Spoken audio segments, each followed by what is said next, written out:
While in Miami, we were looking forward to doing some ocean fishing in the harbor. TA had arranged 2 boats, each captained by a knowledgeable fishing guide, to take our party of 10 in search of a fresh fish dinner. We had to succeed, or we'd go hungry. The competition was on.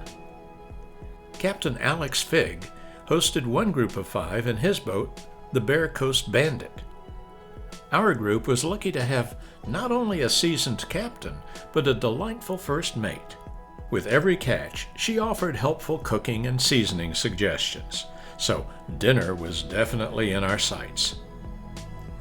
It was a treat for me just to see a small portion of the Miami skyline glide past, along with a variety of bridges along the way.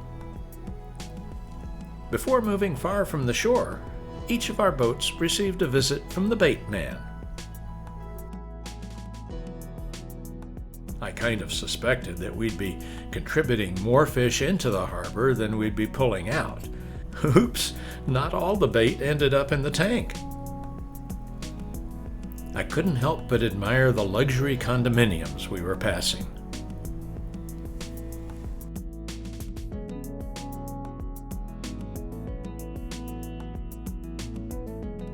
Soon the harbor skyline was receding into the horizon, and the water was turning a brilliant shade of blue. With our view of the city completely lost, it was time to start fishing. Here are a few examples to show you what we were catching. First, TA got a little action. Soon he landed a Spanish mackerel. Fierce looking, but considered good eating.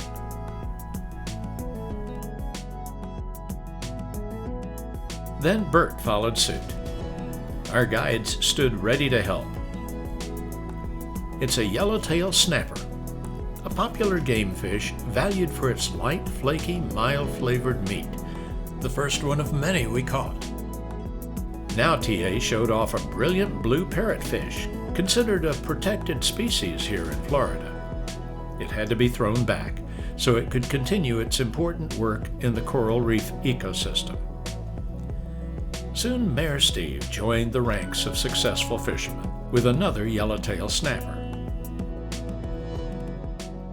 Well, that's enough of our fish stories. How was the other team doing?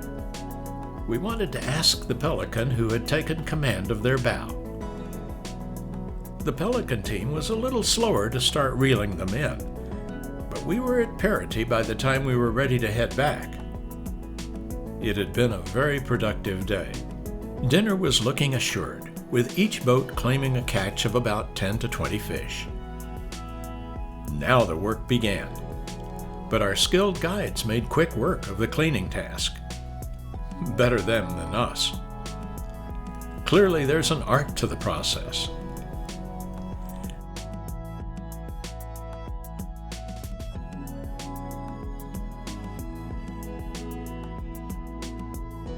At the end of the day, TA and Chef Steve handled the cooking responsibilities, and we all dined like kings.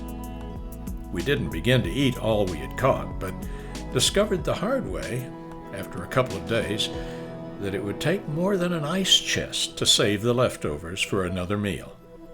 Oh well, there was always non-stop conversation, which never became stale.